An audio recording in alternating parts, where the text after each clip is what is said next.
நேரம் 9 மணி. இலங்கை ஒலிபரப்பு கூட்டுத்தாபனம் செய்திகள். செய்தி ஆசிரியர் ஃபஸ்ஹான் நவாஸ், வாசிப்பவர் அகமது எம் நசீர். முதலில் தலைப்புச் செய்திகள். இறக்குமதி செய்யப்படும் உருளைக்கிழங்கு, பெரிய வெங்காயம் என்பனவற்றுக்கான வரி குறைப்பு. புத்தாண்டில் ஆசி வேண்டி ஜனாதிபதியும் பிரதமரும் கிரிவகர விகாரையில் விசேட வழிபாடு. திருகோணமலை எண்ணெய் குதாம் தொகுதியில் உள்ள 24 எண்ணெய் குதாம்கள் பெட்ரோலிய கூட்டுத்தாபனத்திற்கு மீண்டும் ஒப்படைக்கப்பட்டுள்ளது. தரவுகள் மற்றும் தகவல்களை உள்ளடக்கிய நேர்மறையான மாற்றத்திற்கு ஊடகவியலாளர்கள் தயாராக வேண்டும் என்று ஊடகத்துறை அமைச்சர் அழைப்பு விடுத்துள்ளார். இஸ்ரேல் 4வது கொரோனா தடுப்பூசியை ஏற்றும் நடவடிக்கைகளை ஆரம்பித்துள்ளது. 19 வயதுக்குட்பட்ட ஆசிய கிண்ண கிரிக்கெட் சுற்றுத் தொடரின் சாம்பியனாக இந்தியா தெரிவு. அவை தலைப்புச் செய்திகள். இனி விரிவான செய்திகள்.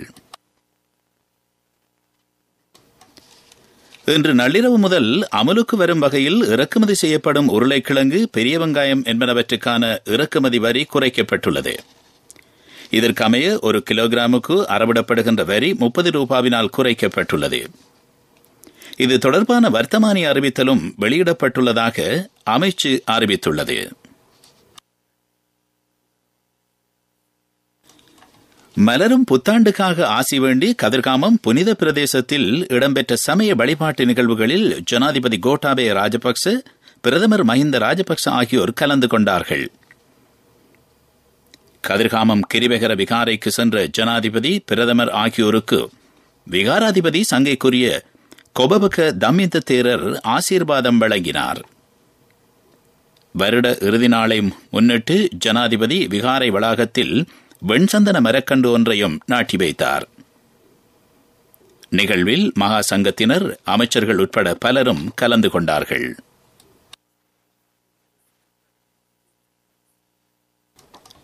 ஆயிரத்து 1987 2003 ஆண்டுகளில் இந்தியாவுடன் செய்து கொள்ளப்பட்ட ஒப்பந்தத்திற்கு அமைய இந்தியாவுக்கு சொந்தமாக மாறிய திருகோணமலை எண்ணெய் குதாம்களை மீண்டும் அரசாங்கத்தின் கட்டுப்பாட்டின் கீழ் கொண்டுவர முடிந்துள்ளமை வரலாற்று சிறப்புமிக்க வெற்றியாகும் என்று அமைச்சர் உதய கம்மன்பில தெரிவித்துள்ளார். எண்ணெய் குதாம்களை மீளப் பெறுவதற்கும் நடவடிக்கைகள் வெற்றியளித்து இருக்கின்றது. இந்தியாவுடனான புதிய இணக்கப்பாட்டிற்கு அமைய 99 எண்ணெய் குதாம்களில் 24 எண்ணெய் குதாம்கள் பெட்ரோலிய கூட்டுத்தாபனத்திற்கு கிடைத்துள்ளதாகவும் அமைச்சர் குறிப்பிட்டார். இந்தியாவுடன் இணைந்து இந்த எண்ணெய் குதாம்களை அபிவிருத்தி செய்ய எதிர்பார்த்துள்ளதாகவும் அமைச்சர் கம்மன்பில மேலும் தெரிவித்தார்.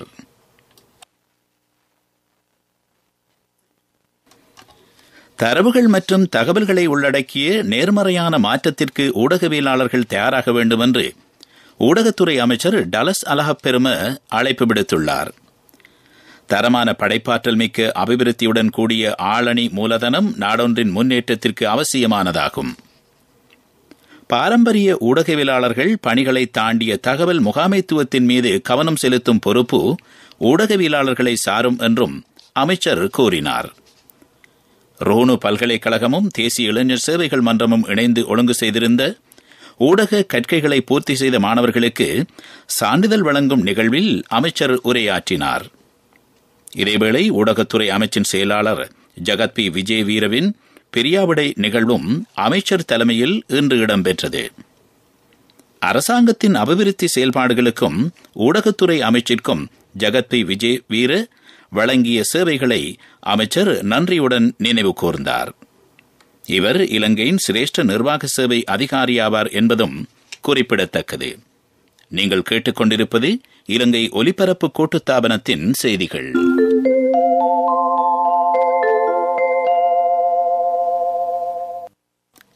தொடர்ந்து செய்திகள். இன்னும் சில மணித்தியாலங்களில் இலங்கை வாழ் மக்கள் புத்தாண்டை வரவேற்க தயாராகின்றார்கள். மக்கள் புத்தாண்டிற்காக பொருள்களை வாங்குவதில் ஆர்வம் காட்டியதாக அவதானிக்க முடிந்தது. நகர்ப்புற கடந்த சில நாட்களாக வாகன நெரிசலையும் அவதானிக்க முடிந்தது.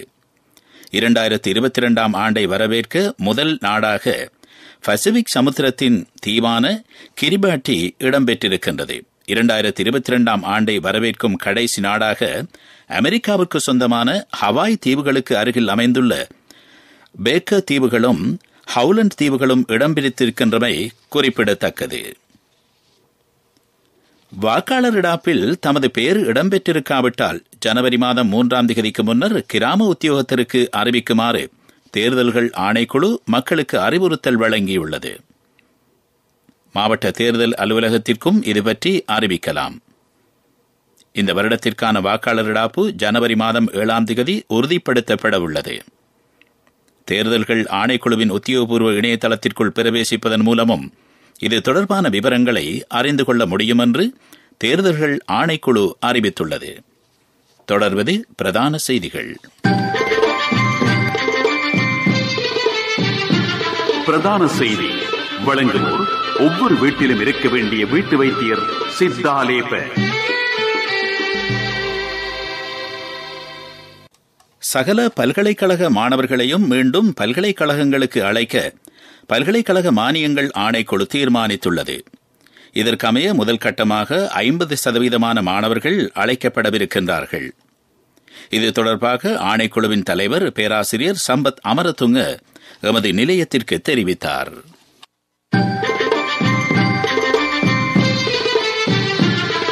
பிரதான செய்தி வழங்கியோர் ஒவ்வொரு வீட்டிலும் இருக்க வேண்டிய வீட்டு வைத்தியர் சித்தாலேப.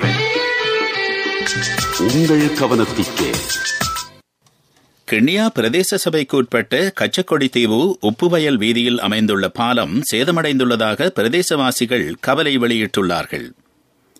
இந்த பாலம் சேதமடைந்து 6 மாதங்கள் ஆகியும் இதுவரை அதனை திருத்த தேவையான நடவடிக்கைகள் எதுவும் எடுக்கப்படவில்லை என பிரதேசவாசிகள் கூறுகின்றார்கள். உப்பு உட்பட பல்வேறு அறுவடைகளை பிரதேசவாசிகள் இந்த பாலத்தை பயன்படுத்தியே எடுத்துச் செல்லுகின்றார்கள். இதுபற்றி உரிய அதிகாரிகள் கவனம் செலுத்த வேண்டும் என்பது பிரதேச மக்களின் கோரிக்கையாகும். இது உங்கள் கவனத்திற்கு. உலகச் செய்திகள் அனுசரணை வழங்குவோம்.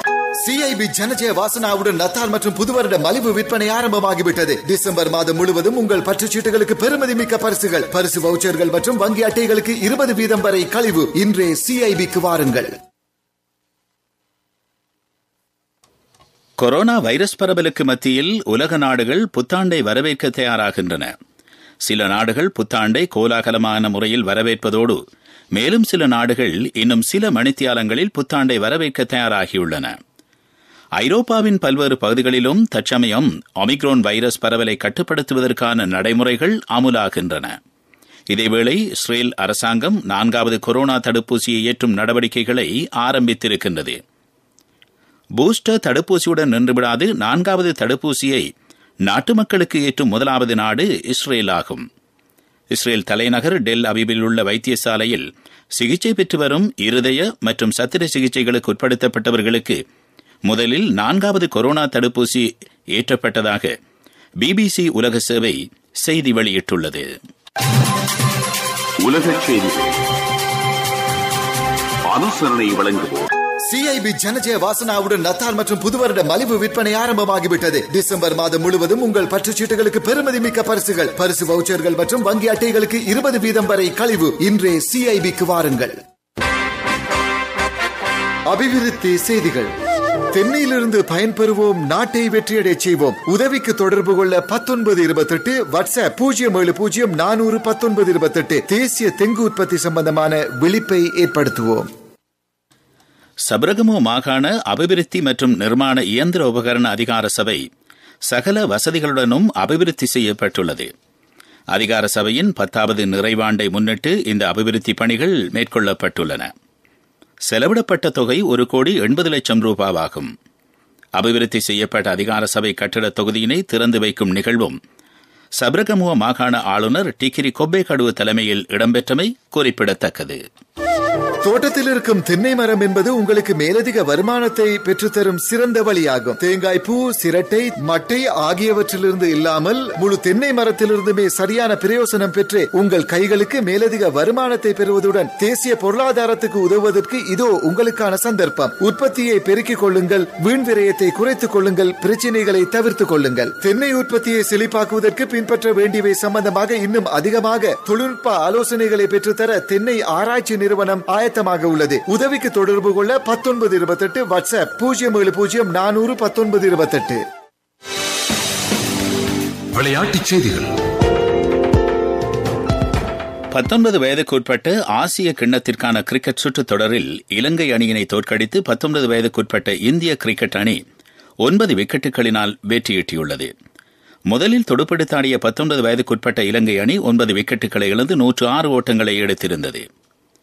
19 வயதுக்குட்பட்ட இலங்கை அணி சார்பாக யசிரு ரோட்ரிகோ ஆக கூடுதலாக 19 ஓட்டங்களை எடுத்திருந்தார். இந்திய அணி சார்பாக விக்கி ஆட்ஸ்வாட் 3 விக்கெட்டுகளை கைப்பற்றினார். பதிலுக்கு துடுப்படுத்தாடிய 19 வயதுக்குட்பட்ட இந்திய அணி 21 ஓவரில் ஒரு விக்கெட்டை மாத்திரம் இழந்து வெற்றி இலக்கை தாண்டியது. 2021 அக்டோபர் 1 முதல் 2022 டிசம்பர் 31 வரை NSBU ட்ரஸ்ட் மூலம் ஒரு தடவையில் குறைந்தது $100 அல்லது அதுக்கு சமமான இந்த ஒரு வெளிநாட்டு நாணயத்தையும் 3 முறை அனுப்புங்கள். அதிகமாக பணம் அனுப்பும் போது அதிகமான வெற்றி வாய்ப்புகள். வர்த்தக செய்தி அனுசரணை. தேசிய சேமிப்பு வங்கி உங்கள் பணத்திற்கு பாதுகாப்பான இடம். இலங்கை மத்திய வங்கியின் அங்கீகாரம் பெற்ற இஸ்லாமிய வங்கியான அமானா வங்கிக்கு மற்றொரு சர்வதேச விருது கிடைத்துள்ளது. சர்வதேச HRD மன்றம் ஆசியாவில் மிகச்சிறந்த தொழிலாளருக்கான குறியீட்டு விருதினை அமானா வங்கிக்கு வழங்கியுள்ளது. அமானா வங்கி சர்வதேச AAA சான்றிதழை பெற்ற வங்கி என்பதும் குறிப்பிடத்தக்கது. வர்த்தக செய்தி அனுசரணை. தேசிய சேமிப்பு வங்கி உங்கள் பணத்திற்கு பாதுகாப்பான இடம். NSBயின் பணம் அங்கிருந்து பரிசு இங்கிருந்து பொன்விழா வெற்றியாளர் நீங்களா? இம்முறை NSB பொன்விழாவை முன்னிட்டு சூப்பர் வெற்றியாளருக்கு தங்க பவுன்கள் 50, இரண்டாவது வெற்றியாளர்கள் 10 பேருக்கு ஸ்கூட்டர்கள், மூன்றாவது 10 வெற்றியாளர்களுக்கு ஐபோன்கள், நான்காவது 29 வெற்றியாளர்களுக்கு மவுண்டன் சைக்கிள்கள். 2021 அக்டோபர் 1 முதல் 2022 டிசம்பர் 31 வரை NSBU ட்ரஸ்ட் மூலம் ஒரு தடவையில் குறைந்தது $100 அல்லது அதுக்கு சமமான இந்த ஒரு வெளிநாட்டு நாணயத்தையும் 3 முறை அனுப்புங்கள். அதிகமாக பணம் அனுப்பும் போது அதிகமான வெற்றி வாய்ப்புகள். பொருளாதார செய்திகள் அனுசரணை. என் கணவன் எனக்கு தந்த மோதிரம் தான் என் வாழ்க்கை. LOLCக்கும் உங்களோட தங்கம் உயிரை போன்றது. உங்களோட தங்கம் எங்கள்கிட்ட இருக்கிற வரைக்கும் உங்களுக்கு ஆயுள் காப்புறுதி தருவது நாங்க மட்டும்தான். நேரத்துக்கு தவணை செலுத்த முடியாம போனா உங்களோட தங்கத்தை உங்களுக்கு திருப்பி தருவதுதான் எங்கட நோக்கம். உங்களால தவணையை நேரத்துக்கு செலுத்த முடியாம போனா அதற்கு தீர்வும் நாங்க தருவோம். நான் எதிர்பார்த்த தொகையை விட அதிகம் கிடைச்சதும் இல்லாம வேலையும் சுலபமா முடிஞ்சு எனக்கு மதிப்புமிக்க பரிசும் கிடைச்சது. LOLCயிடமிருந்து பெறும் சேவை தங்கத்துக்கு நிகரானது. LOLC ஃபைனான்ஸ் ரன்சவிரண்ய சேவை. கம்பஹ மாவட்டத்தில் சுயதொழில் முயற்சியாளர்களை ஊக்குவிக்கும் வேலை திட்டத்தின் கீழ் திவலப்பிட்டிய பிரதேச தொழில் முயற்சியாளர்களுக்கு தொழில் உபகரணங்கள் வழங்கப்பட்டுள்ளன. பிரம்பு, பித்தளை, மட்பாண்டம், மரப்பொருள் மற்றும் கிராமிய கைத்தொழில் ராஜாங்க அமைச்சின் மேற்பார்வையின் கீழ் இந்த வேலை திட்டம் நடைமுறைப்படுத்தப்படுகின்றது. பேக்கரி உற்பத்திக்கான அவன்கள், தையல் இயந்திரம், பொலித்தீன் பொதியிடுகின்ற இயந்திரம், சேதன பசலை உற்பத்தி இயந்திரம் என்பன உரிய பயனாளிகளுக்கு வழங்கப்பட்டுள்ளன. செலவிடப்பட்ட தொகை 61 லட்சம் ரூபாயாகும். பொருளாதார செய்திகள் அனுசரணை. உங்கள் வேண்டிய நிதி தேவைகளுக்கு சிறந்த தீர்வினை வழங்கும் வருபவர்கள் முன்னேறும், முன்னேறுபவர்கள் வரும் LOLC நிறுவனம். வாருங்கள், முன்னேறுங்கள். காலநிலை அறிக்கை.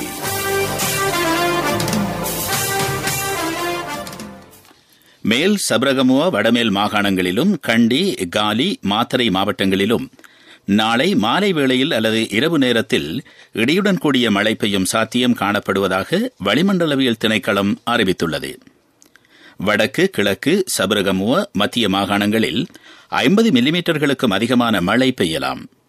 மேல் சப்ரகமுவ, மத்திய மாகாணங்களிலும் காலி, மாத்தறை மாவட்டங்களிலும் காலை வேளையில் பனிமூட்டமான காலநிலை நிலவும் என்று வளிமண்டலவியல் திணைக்களம் வெளியிட்டுள்ள அறிக்கையில் குறிப்பிடப்பட்டுள்ளது. மீண்டும் தலைப்புச் செய்திகள். இறக்குமதி செய்யப்படும் உருளைக்கிழங்கு, பெரிய வெங்காயம் என்பனவற்றுக்கான வரி குறைப்பு. புத்தாண்டில் ஆசி வேண்டி ஜனாதிபதியும் பிரதமரும் கிரிவகர விகாரையில் விசேட வழிபாடு.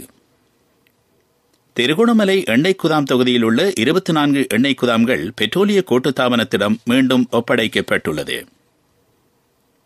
தரவுகள் மற்றும் தகவல்களை உள்ளடக்கிய நேர்மறையான மாற்றத்திற்கு ஊடகவியலாளர்கள் தயாராக வேண்டும் என்று ஊடகத்துறை அமைச்சர் அழைப்பு விடுத்துள்ளார். இஸ்ரேல் 4வது கொரோனா தடுப்பூசி ஏற்றும் நடவடிக்கைகளை ஆரம்பித்துள்ளது.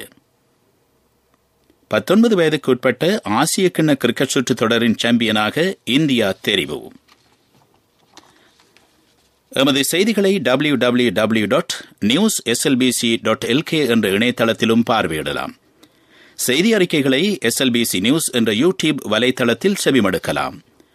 எமது அடுத்த பிரதான செய்தி அறிக்கை நாளை 2022 புத்தாண்டில் காலை 6 மணிக்கு எதிர்பாருங்கள். இத்துடன் செய்திகள் நிறைவடைந்தன.